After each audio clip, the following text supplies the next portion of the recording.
Hi friends, ഇന്നത്തെ വീഡിയോയിൽ നല്ല അടിപൊളി ഒരു ചക്കപ്പുഴുക്കാണ്.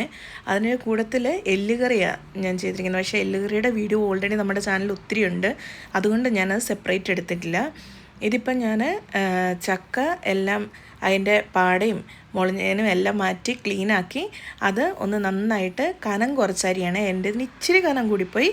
കനം കൂടിപ്പോയെന്നും പറഞ്ഞാൽ ഒരിക്കലും അതിന് ടേസ്റ്റിന് വ്യത്യാസം വരില്ല. പക്ഷേ കുറച്ചും കൂടെ നൈസായിട്ട് അരിയുവാണെങ്കിൽ അത് കൂടുതൽ ഇച്ചിരി കൂടെ നല്ല രീതിയിൽ ഇച്ചിരി കൂടെ ടേസ്റ്റിൽ വരും.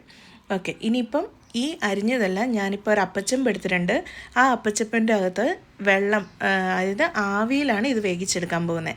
ആവിയിൽ വേവിക്കാൻ വേണ്ടി വെള്ളം താഴെ വെച്ച് അതൊന്ന് തിളയ്ക്കാൻ തുടങ്ങിയപ്പോഴത്തേക്ക് അതിൻ്റെ മേലെ നമ്മൾ അരിഞ്ഞു വെച്ച ചക്ക എല്ലാം കൂടെ ഇട്ട് കൊടുത്തു.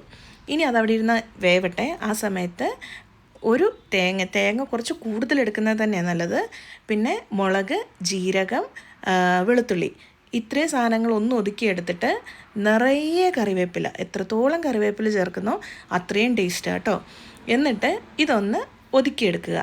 ഈ സമയത്ത് ചക്ക ഒന്ന് പകുതി വേവായി. ആ സമയത്തൊന്ന് നമുക്ക് മിക്സാക്കി ഇട്ട് കൊടുക്കണം, കാരണം ഇത് ആവിയിലല്ലേ വേവിച്ച് കൊടുക്കുന്നത്. ആ മിക്സാക്കുന്ന സമയത്ത് ഞാൻ ഉപ്പൊന്ന് വെതറി കൊടുക്കുന്നുണ്ട്.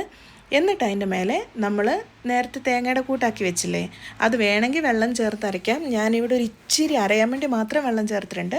അതും കൂടി ഇട്ട് മൂടി വെച്ച് പിന്നെ ഒരു 10-15 മിനിറ്റും കൂടെ ആവി കയറ്റിയിടുക. ആ തേങ്ങയൊക്കെ ഒന്ന് വെന്ത് വരണം. ഇത്രയും ചെയ്ത് കഴിഞ്ഞ് ഇതെല്ലാം കൂടെ ഒന്ന് മിക്സാക്കി, വേണമെങ്കിൽ നമ്മൾ കപ്പയൊക്കെ ഉടയ്ക്കൂല എന്ന് പറഞ്ഞ പോലെ ഒന്ന് ഉടച്ച് മിക്സാക്കി എടുക്കാം. ഞാനിപ്പോൾ ജസ്റ്റ് ഒന്ന് മിക്സാക്കി എടുക്കുന്നേ ഉള്ളൂ. ഇത്രയും ചെയ്ത് കഴിഞ്ഞ് ഞാനൊരു 5 മിനിറ്റും കൂടെ അടച്ച് വെച്ചിട്ടുണ്ടായിരുന്നു. ആ ഒരു 5 മിനിറ്റും കൂടെ കഴിഞ്ഞിട്ടുണ്ടെങ്കിൽ നമ്മുടെ ചക്ക വേവിച്ചത് റെഡിയായി. ഇത് മീനിൻ്റെ കൂടെയും ഇറച്ചിയുടെ കൂടത്തിലൊക്കെ അടിപൊളി കോമ്പിനേഷനാണ് കേട്ടോ. ട്രൈ ആക്കി നോക്ക്.